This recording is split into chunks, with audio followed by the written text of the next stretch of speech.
A newlywed couple, Eleanor and Darren, were sitting on their apartment balcony. A month had passed since they became husband and wife. The honeymoon period was over, and their life together was about to truly begin. Eleanor rested her head on Darren's shoulder, smiling contentedly. Despite having spent the last of their money on utility bills just hours before, they were young, in love, and optimistic about the future. "One day we won't have to count pennies between paychecks," Darren promised. "I know, darling. You always keep your word," Eleanor replied confidently. Both 23 years old, they had met at the college, where Eleanor studied law and Darren studied economics. They shared ambitious dreams of starting their own business. Despite the inevitable obstacles, they believed in doing things out of passion rather than mere profit, trusting that life itself would aid them in their pursuit. 5 years later, after numerous setbacks, they had made it. Darren, who always kept his word, had opened a consulting company. Though modest, it was profitable. In their city, Darren and Eleanor were known as a successful and wealthy couple. As life improved, the couple considered starting a family. At nearly 35 years old, they felt it was time to have children. However, conceiving didn't happen immediately. After 2 years of unsuccessful attempts, Eleanor was on the verge of depression, waiting for the positive pregnancy test that didn't come. However, finally, the couple's efforts were rewarded. On her 38th birthday, Eleanor received the most anticipated gift. She gave birth to a daughter. Both the pregnancy and childbirth were challenging. Darren was terrified of potentially losing his wife or daughter, or both. However, their doctor was a professional who managed to prevent a severe situation when Eleanor had a significant bleed. Eleanor spent a long time recovering in the hospital, and Darren took care of their daughter unconditionally while Eleanor was there. His experience gave him a new look for women, considering all mothers as heroines. "I'm so ashamed that you have to do all this," Eleanor used to express her concern. "Don't be silly, it's our child," her husband responded with a smile and affection. Eleanor was reassured once again that she had made the right choice in choosing Darren as her life partner. It was difficult to imagine a more caring and loving man. His love for her and their daughter was evident in his look, touch, and voice. Their baby, Candace, was the most loved and happy little girl in the world. She shared her birthday with her mother, but of course the celebration was always centered around Candace. As Candace grew up, Eleanor dedicated herself entirely to her daughter's upbringing. She resigned from her job, as the family business provided enough income without her involvement.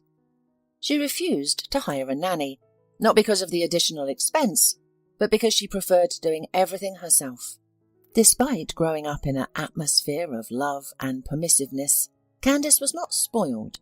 She studied diligently, especially foreign languages, and dreamed of living in a place where the sun always shines, surrounded by palm trees and the sea. She had a love for summer, heat, and bright colours. When Candace was 15 years old, unbeknownst to Eleanor, Darren organised their daughter's application to a prestigious school in Europe. After graduating from the school, Candace would easily gain admission to a foreign university, a prospect that Darren fully supported. Of course, Eleanor struggled with thought that her daughter was leaving them, but it was life.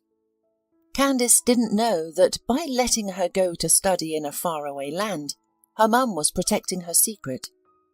The woman had asked Darren not to reveal anything to avoid jeopardizing Candace's dreams. However, this secrecy led to unforeseen problems that Candace was unprepared for. "We need to pick Candace up at the airport," Eleanor said as she began setting the table. "Don't worry, her plane doesn't arrive for another 2 hours," her husband said. "Why are you setting the table so early?" "It's really early." Eleanor placed a plate on the table and sank into the sofa looking lost. Suddenly, she burst into tears. Her husband, Darren, immediately rushed to comfort her. "Imagine, I've mixed everything up," Eleanor sobbed. She immediately sensed something was wrong with her. "I've even stopped understanding time." "Calm down. Everything will be fine," Darren reassured her. "It's not noticeable at all. You've always been a bit forgetful and inattentive. I even find it endearing. But maybe we should tell Candace the truth." "No, don't even think about it," Eleanor exclaimed, looking frightened. "There's no need.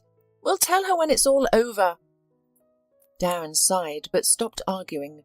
Soon he left to meet their daughter, while Eleanor resumed her preparations. She arranged the plates and adjusted the napkins with such love and care, wanting everything to be perfect.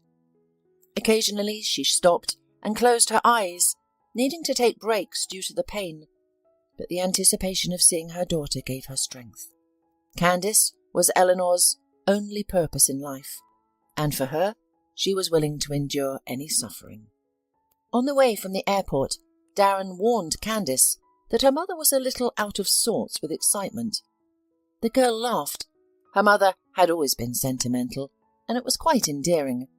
She had inherited some of that sentimentality, but she was a little more resilient, not taking sorrow or joy too much to heart. "I'm so glad to see you," Candace exclaimed once they were seated at the table, her cheeks still rosy from her mother's kisses. "I have some news to share. I hope you'll be supportive and happy for me." Darren and Eleanor set their forks down to attentively listen to their daughter. But before Candace could share her news, she noticed a change in her father's expression. He wasn't listening anymore. Suddenly, he collapsed onto the floor. Eleanor and Candace rushed to him, but their words didn't reach him. Candace slapped his cheek a few times, but Darren didn't react. He passed away in the ambulance on the way to the hospital, possibly even earlier, due to a dislodged blood clot. His wife and daughter were in shock because nothing foretold trouble. They had been enjoying a lovely evening together with no signs of trouble. Darren had seemed perfectly fine, and now his passing hit both Candace and Eleanor hard. Eleanor even more. Now she would be alone. She would have to go through her grief alone.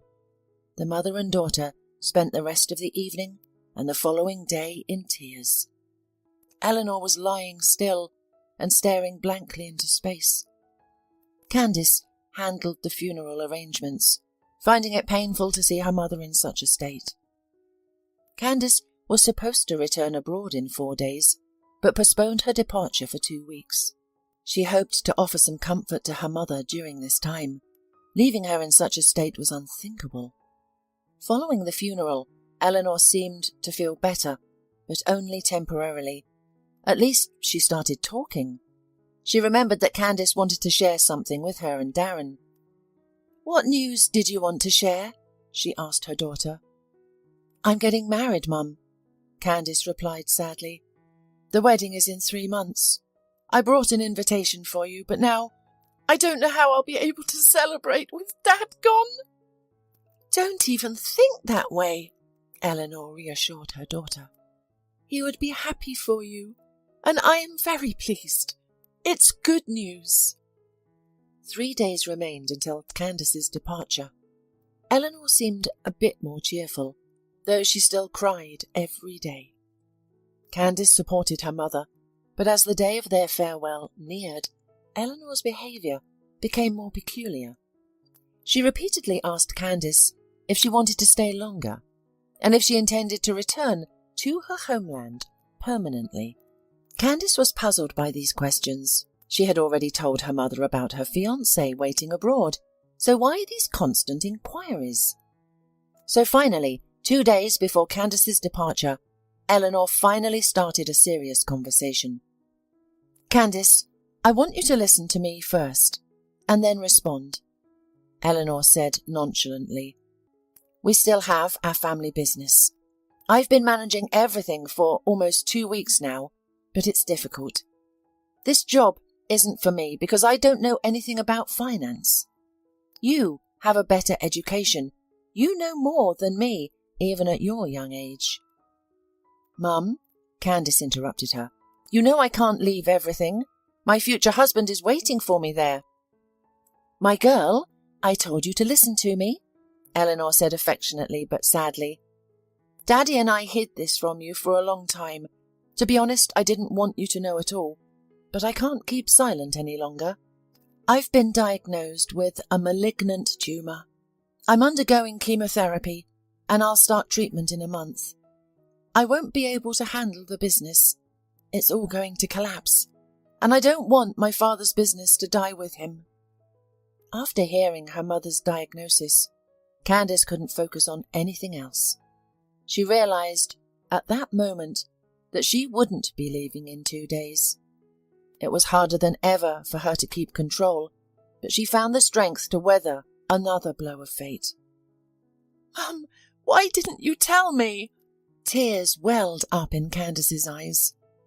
"Are you serious? Do you have a chance?" "Don't worry. I'm still at a stage where I can avoid the worst outcomes," her mother explained. "I told you, I'll be starting therapy soon, but it takes time and energy. I'll have to step away from the business." Candace pledged to stay home temporarily to assist her mother, yet she declined to manage her father's business. The prospect of responsibility and challenges frightened her. She was only 22. How could she manage a consulting company? "Do you have an assistant? A right-hand person, a deputy?" Candace proposed alternatives. "Mum, don't even ask. I won't risk taking it on." Eleanor stated she wouldn't pressure Candace further, but asked her to consider it.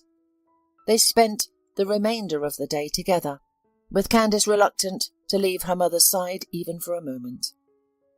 After Eleanor went to bed, Candace decided to call her fiancé and inform him she would be staying here a little longer. She had been waiting for a long time for a reply on her video call, and it seemed odd to her as she knew Matthias wasn't busy at this time and should be home, and they always called each other around this time. Finally, the waiting icon changed, but instead of her fiancé, Candace saw a girl who looked as though she had just woken up, wrapped in a blanket with dishevelled hair and barely open eyes. "Who are you?" Candace asked. "Can I speak to Matthias?" "Matthias is in the shower. If you're here for business, call back later," the strange woman replied. "What business? Look at the nightstand next to you. There's a picture of me," Candace responded, her tone becoming harsh. She was starting to understand what was happening. "I see that there's nothing here," the confused girl replied. To prove her point, she pointed the camera at the nightstand. There were indeed no picture frames there, but there was a bottle of wine and 2 glasses. Matthias had claimed he didn't drink alcohol. Clearly he had lied. As the stranger adjusted the laptop, Matthias appeared in the background. His expression changed drastically when he saw Candace on the screen. "Send my belongings to the student dormitory," Candace said, her voice choked with emotion. "Goodbye. You won't see me again." Candace ended the call. In the last seconds she noted Matthias trying to say something. She threw her phone on the bed and sat down on the floor, holding her head in her hands and crying. The pain was not so much for her fiancé's betrayal, but from the avalanche of problems that seemed to be crashing down on her. At that moment, Candace's remaining mental strength deserted her. She couldn't hold on any longer. Overwhelmed by grief, she screamed and pounded the floor in a fit of hysteria. All the pent-up emotions from the past few days were unleashed. After the outburst, Candace spent the night crying, not catching a wink of sleep, but eventually she managed to pull herself together, her resolve 3 times stronger. In the morning, her mother entered her room. "Don't worry so much," Eleanor tried to comfort her daughter. "Everything will be fine. I'll have the surgery and beat this disease." "Mum, I'll take over my dad's company," Candace declared suddenly. Throughout the night, Candace had been doing a lot of thinking. She realised she couldn't start studying now, barely keeping herself from spiralling into despair. Her father's death, her mother's illness, and her fiancé's betrayal before their wedding had all shaken her to the core. But Candace had inherited her father's tenacity. She wasn't about to give up. Somehow, she convinced herself overnight that she could manage everything. The business, her mother's care, and moving past the betrayal of the man she was supposed to marry. Candace was determined to continue her studies. She didn't want to leave the university where she had worked so hard for so long. She hoped to arrange distance education or take an academic leave of absence. "I'm so glad. I don't know what made you change your mind, but I'm overjoyed," Eleanor exclaimed. "Nothing good, Mum, but I'll get over it," Candace responded with a tearful smile. "I'll be away for a few days to sort out things at the university and pack some belongings. On my return, I'll dive straight into your business." For the first time, Candace found herself not wanting to leave home or fly to the country that had become her second home. Her associations with this place now centred around her fiancé's betrayal. Before boarding the plane, she felt a wave of panic. An unfamiliar sense of anxiety washed over her, despite having flown many times before. The foreboding feeling was so strong that she even considered cancelling her tickets and rescheduling her flight. Candace managed to regain her composure, attributing her troubles to a series of unfortunate events that occurred simultaneously. However, her anxiety returned to the airplane cabin. She thought to herself, what if these terrible events continue? What if something else goes wrong? Despite her worries, Candace fell asleep. She was jolted awake by the panic that erupted on the airplane. People clung to their seats, their eyes wide with fear and terror. Some were praying, others were shouting for help, and some just looked around bewildered. The plane was shaking violently, and the oxygen masks had been dropped. "What's going on?" Candace asked her seatmate. "I don't know," she replied, seeming more calm than the others. "It's just turbulence." "I've flown before, and I know what turbulence is," Candace retorted, concluded that her seatmate was just trying to keep her calm. The shaking didn't stop. In fact, it seemed to worsen. Over the speakerphone, the pilot assured everyone there was nothing to worry about. They would land in 20 minutes and everyone could disembark. A minor issue had arisen, but it was under control. Candace's fears immediately resurfaced. She chastised herself for not returning the tickets. She had already begun to accept her fate, not in the hysterical manner of other passengers, but quietly. She felt more frightened than anyone else, believing she had brought this misfortune upon them all. Taking out her phone, she began to type a farewell message to her mother, expressing her love and urging her to continue finding joy in life. "The message won't go through," interjected her neighbour, who had remained calm throughout. Candace glanced at her questioningly. "If we crash, your phone won't survive. Your mum will never see the message. But don't worry, that won't happen. You'll be hugging your mum soon, telling her you love her in person." "It helps me stay calm," replied Candace, resuming her typing. "Let me say goodbye to her in my mind, at least. She's done so much for me, and I love her so much." "You'll have time to say it yourself. My name is Petra, by the way." Candace introduced herself and they shook hands. Petra might have been a fortune-teller, as all passengers safely reached their homes that day. The pilot landed the plane without anyone getting hurt, despite an engine breaking down mid-flight. If not for the pilot's professionalism, the situation could have been much worse. Passengers were quickly evacuated. "How did you know everything would be all right?" Candace asked Petra while they waited for their luggage. "I didn't know. I just believed in the best," Petra replied. "I always think positively, regardless of my troubles. I take it in my stride." "I should learn positivity from you," Candace said, smiling. "Life has been challenging me lately." They parted ways, but Candace regretted not getting Petra's phone number. However, she felt they'd meet again. Candace found her belongings in her dorm room, to her surprise. It turns out that Matthias was not even going to make any attempts to get forgiveness from the girl he loved. Although Candice wouldn't have forgiven him, she felt a bit sad that he gave up on their relationship so easily. Having settled matters with the university and switched to distance learning, and within 2 days, Candice found herself at the airport again, awaiting her flight. "What an unexpected meeting," a familiar female voice exclaimed. "Are you planning to unsettle all the plane passengers again? Upset that your plan failed last time?"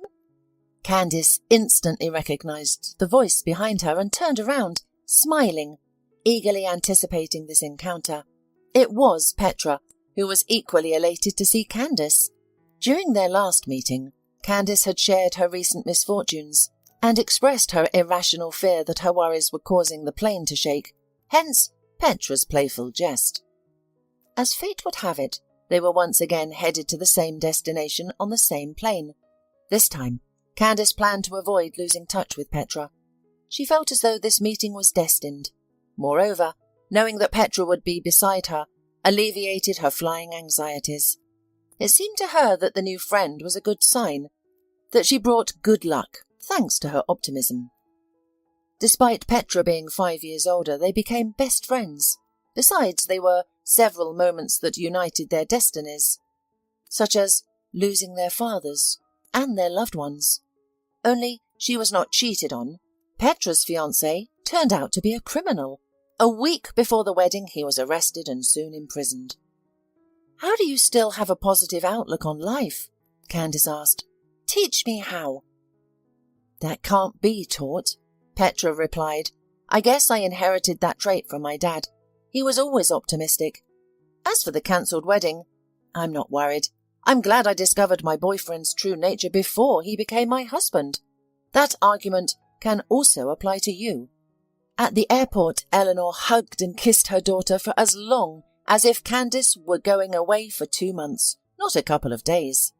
And during driving home, Candice explained to her why she cancelled her wedding. "That's for the best." Eleanor supported her daughter. "You'll find a good guy here. I never trusted foreigners." But finding a groom was not Candice's priority. She had a challenging task ahead, to join her father's business and increase it. Candice had big ambitions. She didn't plan to sit idle. She wanted to accomplish a lot. Partly, she wanted to prove to herself that she could do it.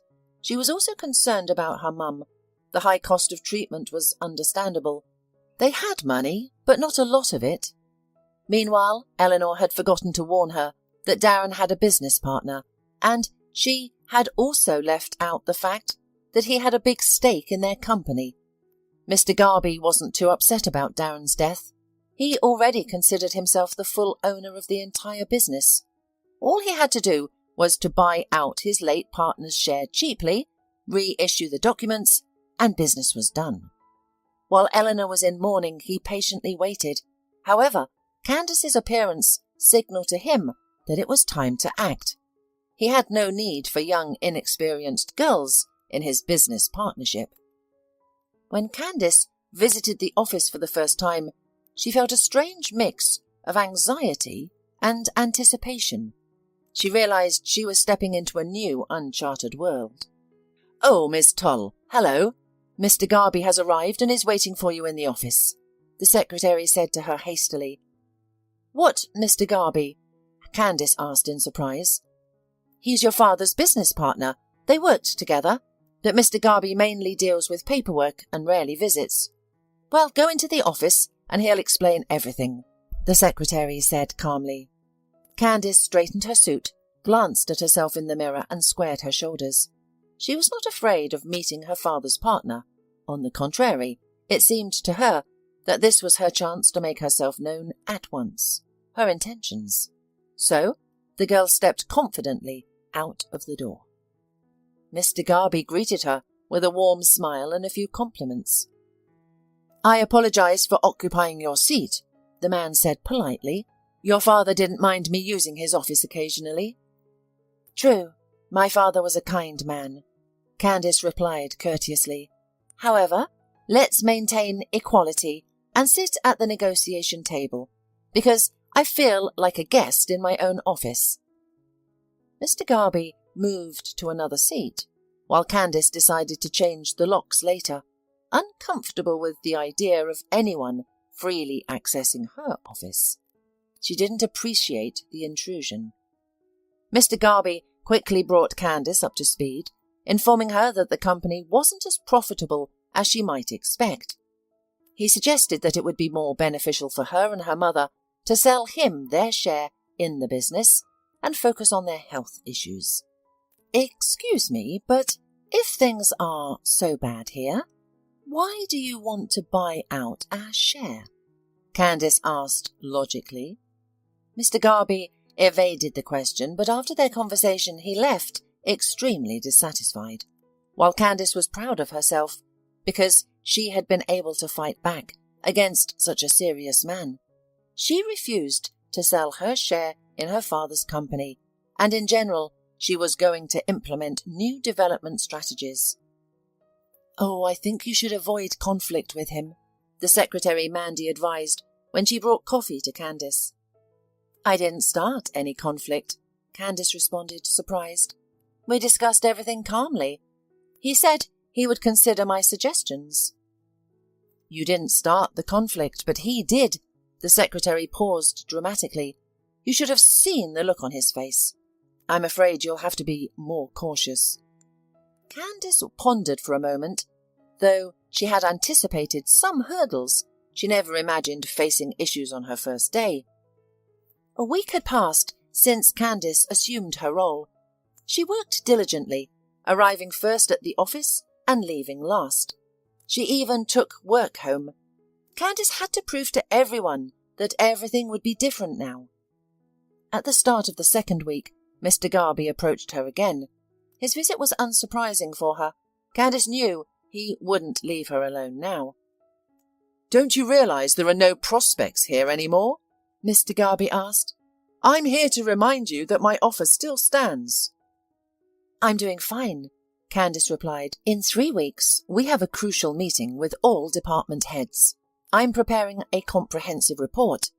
I'm working on our future plans and mission. Everything is under control."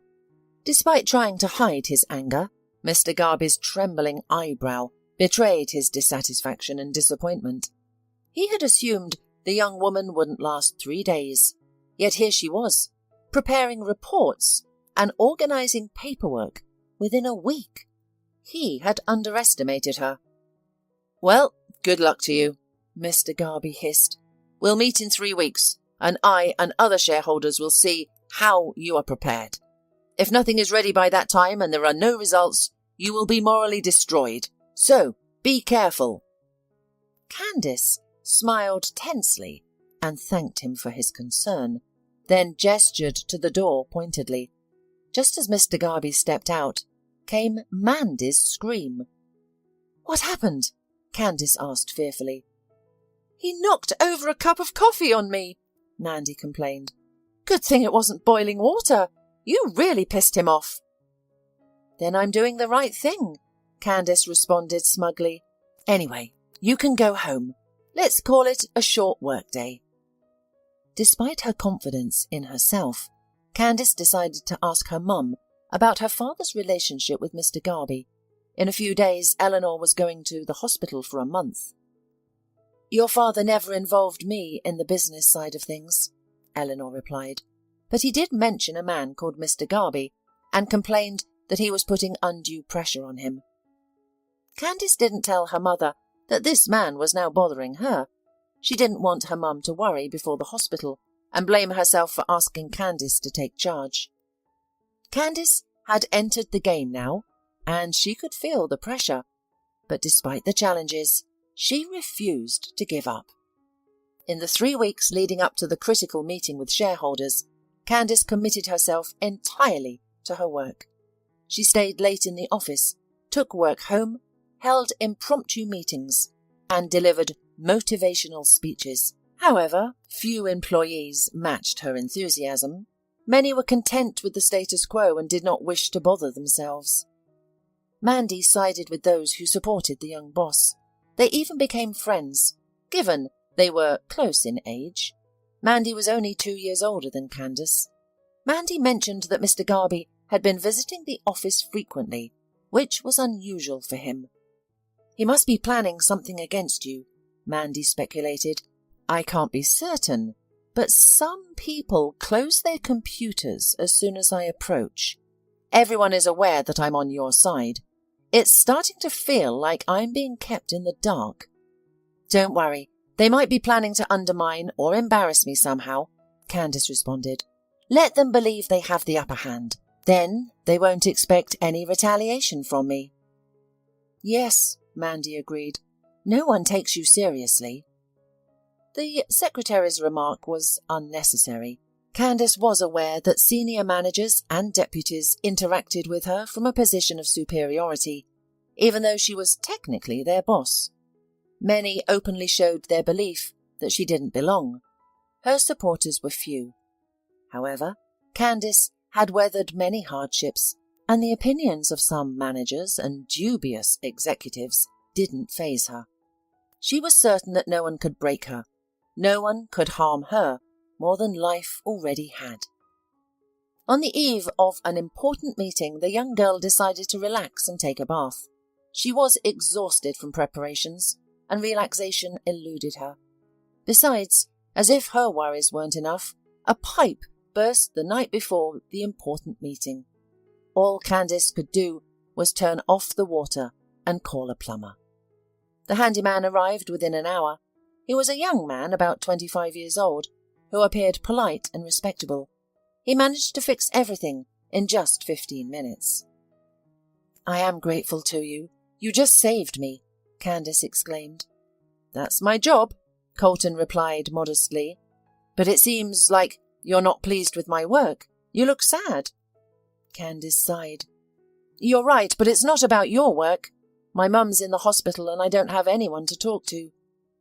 Colton was surprised at his own courage, but he offered her to share her troubles with him, if no one else was available at the moment. He was in no hurry to get home. He lived alone, and spending the evening with Candace seemed to him an excellent option. He was glad to help with more than just fixing pipes. Sitting in the kitchen with a cup of tea, Candace expressed her concerns about the upcoming day to him. I feel like they're plotting against me and want to ruin my father's business, Candace confessed. Mr. Garby is a menace in the industry, always acting in his own interest. Despite all my efforts, I feel like I'm not reaching my goals. It seems the company's fate is being decided, and my only support comes from my secretary and a few managers who hold no real power. Colton pondered for a moment. It was obvious that he wanted to help, but did not dare. The guy realized that it would look stupid if a simple plumber decided to advise something in such matters, but he knew that he could help. He had been studying economics and was on track to graduate with honours, but was expelled in his final year, just a couple of months before graduation. Let me take a look at your documents. Maybe I can help, Colton suggested, finally gathering his courage. Candace responded to his suggestion with boisterous laughter.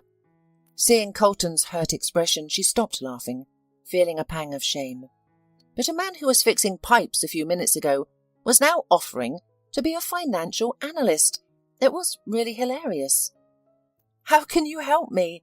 Candace asked, not scoffing, but with a serious tone. You mean you understand all this? And then Colton shared with her his story. He was a university student full of high hopes, with teachers predicting a bright future for him. His scientific works, brimming with brilliance and professionalism, attracted the attention of many companies. He even worked as a consultant for several financial organizations. But everything changed suddenly.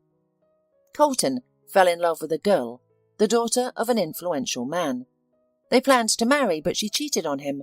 Despite her pleas for forgiveness, Colton couldn't accept the betrayal and left her. The girl's father, seeing potential in Colton, was disappointed when the wedding was called off. He questioned his daughter about the reasons, but she lied out of shame. She claimed that it was Colton who had been unfaithful, shattering her trust in men. Furious at Colton for allegedly breaking his daughter's heart, the father sided with his daughter refusing to believe Colton's side of the story. Every attempt by Colton to clear his name only incensed the father further, as he felt Colton was tarnishing his daughter's reputation.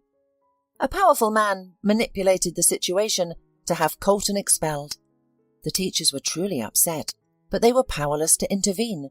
The influential father of his ex-bride sought to ruin Colton's future, and no one financial organization wanted to work with him. "So now I'm doing household tasks," Colton concluded. "I gave myself a year to wait so that the vindictiveness of my failed father-in-law would end, and I could finally do my favourite job in this city. Well, time is almost up, and I'll probably just move away from here to a place without his influence and start over. Maybe I should have done it before, but I love this city, and that's why I clung to this place for so long. Most importantly, I haven't lost my passion for finance." "What a nightmare!" Candace exclaimed after hearing his story. Then she left the room and returned with a folder, where she wrote an address on a piece of paper. "Come to this address tomorrow at 9 a.m. My secretary Mandy will meet you," Candace instructed. "I'm entrusting you with important documents. I hope you won't disappoint me." "You can count on me," Colton assured her. "I'll be fully prepared." After they said their goodbyes, Candace felt somewhat reassured. However, the more she pondered over the situation, the more she chastised herself for impulsively trusting a stranger with her important papers. What if Colton was deceiving her? Could he have been sent by Mr. Garby? Candace started to believe this possibility. The plumber, who was actually a financial genius, had conveniently arrived the evening before the meeting.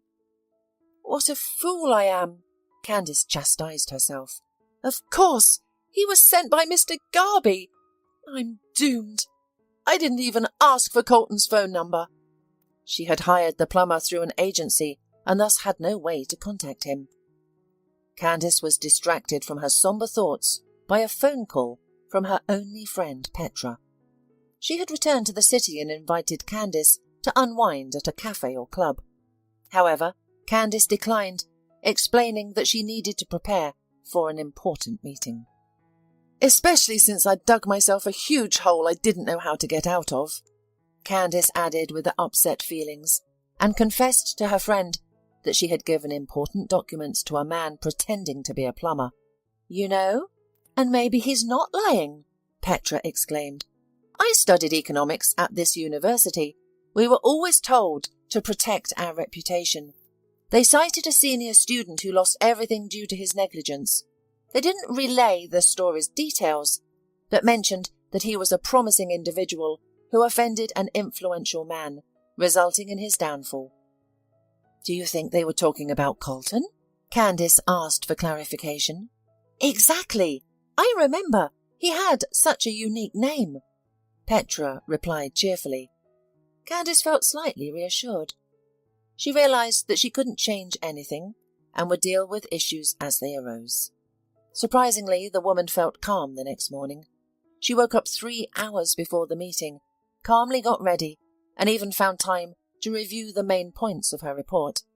However, her nerves kicked in as she stepped into the office. Her legs shook and her hands trembled. To her great relief, Colton was already waiting for her there. Candace greeted him and gestured for him to follow her. "Are you ready? Should I be nervous?" Candace asked. "Yes, and I have much to say," Colton replied. "Save it for the council. I'll introduce you as my assistant," Candace directed him. Candace paused in front of the conference room door, adjusted her suit, and entered. Everyone inside was ready and waiting for her. The sight of an unfamiliar face sparked whispers amongst the men. No one trusted a stranger, especially Mr. Garby, who seemed particularly on edge. Candace noticed him scrutinizing her new assistant. Colton started his speech immediately, showing perfect composure. Candace observed him with almost delight, despite the scornful and distrusting looks he got. The men at the meeting behaved poorly, interrupting with sarcastic remarks and openly mocking Colton's words. But Candice was shocked by Colton's remarks. He alleged that none of her partners were interested in promoting or developing the company. Instead, they were actively working to sabotage the business. "Who are we even listening to?" an attendee suddenly interrupted. "2 weeks ago, this financial analyst was fixing my toilet." "Let's remain calm and avoid pressuring a young woman," Mr. Garby suddenly intervened. "Candice, who have you brought here? If your aim was to amuse us, you've succeeded. However, if you're serious, I'm afraid I must disappoint you. No one will work with you." Candice responded defiantly. "Anyway, you, Mr. Garby, will not receive your share." Saying this, she rose from her seat and exited the hall with her head held high. Colton followed her.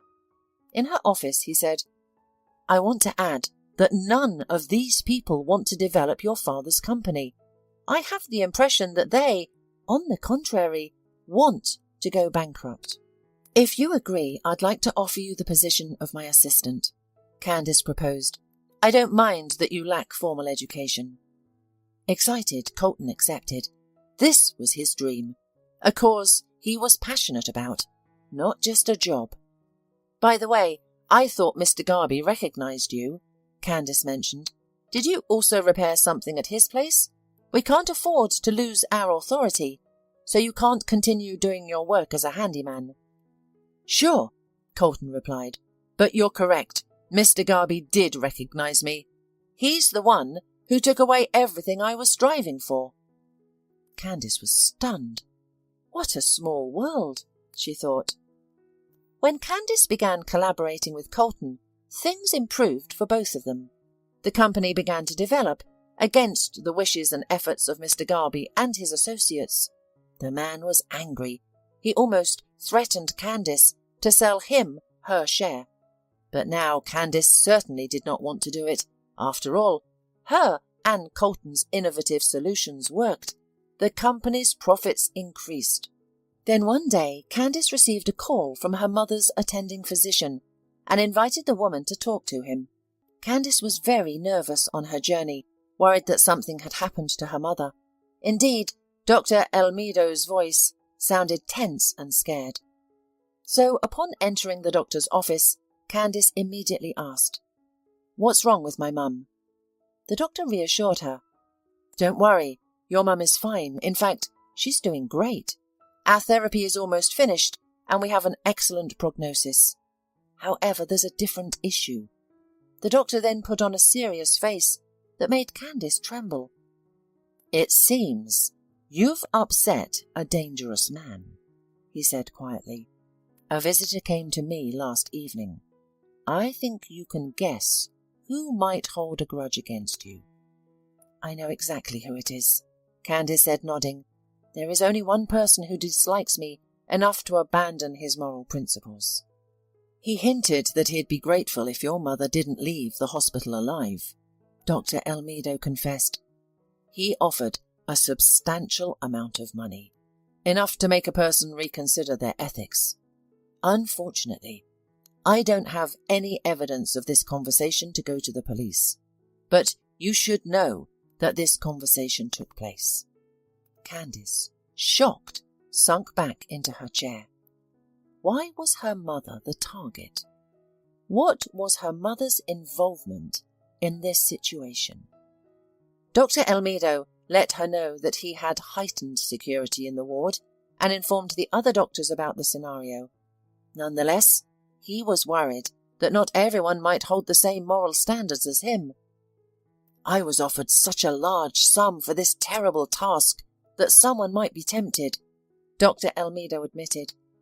"I can't guarantee that I'll be able to identify every potential threat. I have very competent specialists who could set things up so intricately that we wouldn't even notice."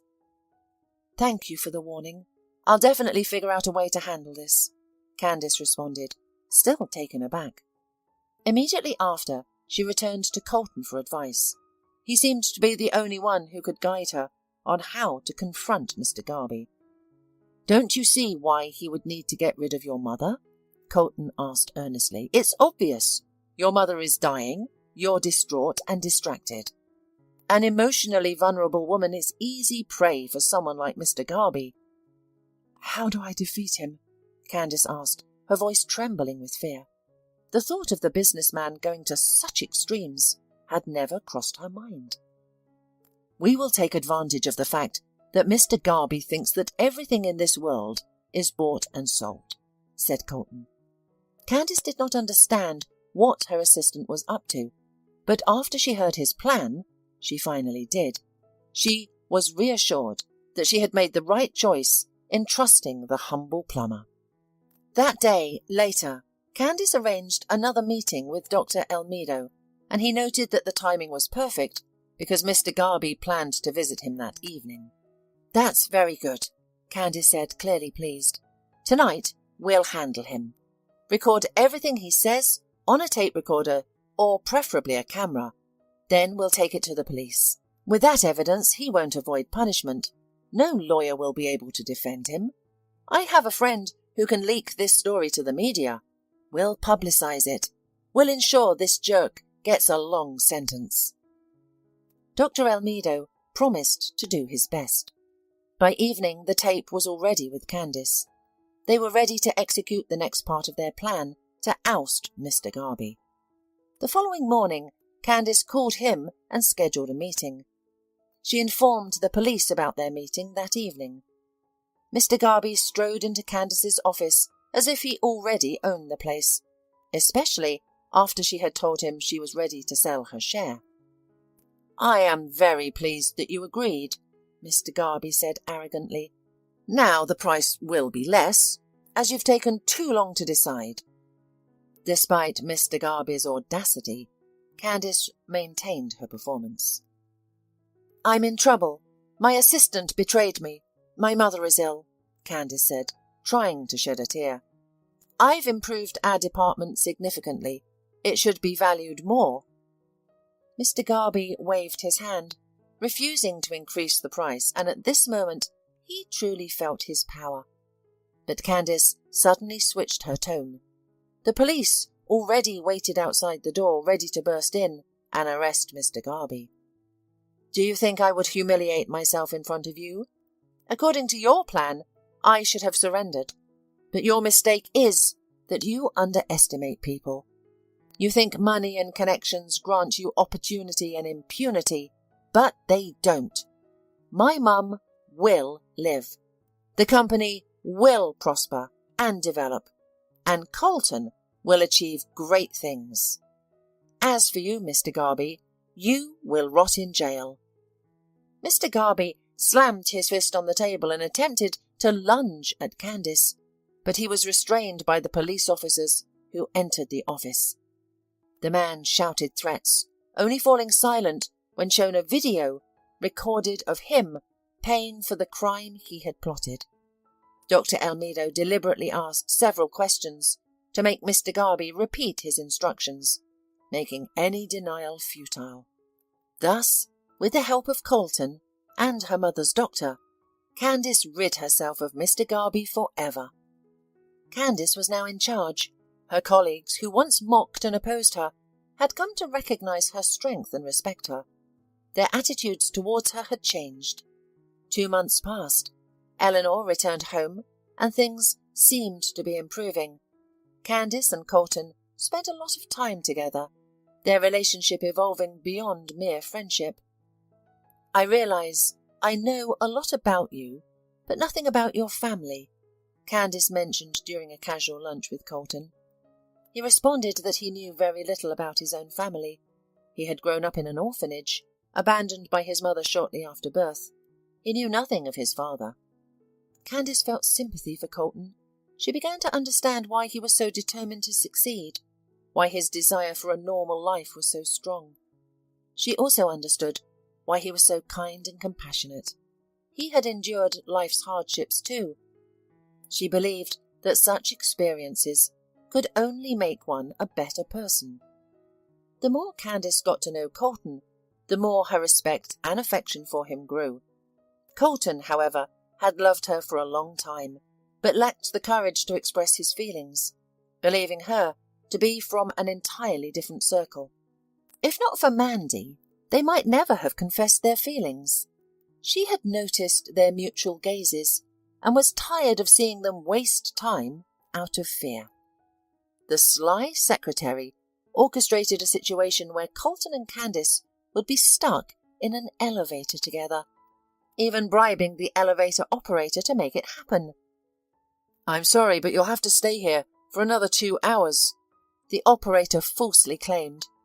Both Candice and Colton insisted they be let out, but the man maintained that he had left his tools in the storeroom and they would have to wait for assistance. It was in the elevator where their first kiss occurred. Mandy, watching the event unfold through the elevator camera, was overjoyed. "Let them out now," she cheerfully told the elevator operator. "You're doing something ridiculous," the employee responded, waving his hand dismissively, but obeyed her request. "I only helped those two. They would have been walking around each other for a couple more years," said Mandy smugly. She was accurate in noticing Candice and Colton's shyness. Even after sharing their first kiss, they felt awkward and unsure about how to interact after that. 6 months later, Colton proposed to Candice in a beautiful setting. They began with a boat ride on a scenic lake, followed by Colton serenading Candice with a love song on his guitar. The song ended with his proposal, which Candice couldn't resist. On their wedding day, Colton, in his heartfelt speech, expressed gratitude to Candice for transforming his life. However, Candice had another surprise for her husband. Knowing his desire to earn a diploma, she had managed to get him reinstated at the university. He only had to complete his final thesis to earn his degree. That's how young people, following losses and betrayals, found each other and decided to continue together, bound by love and respect.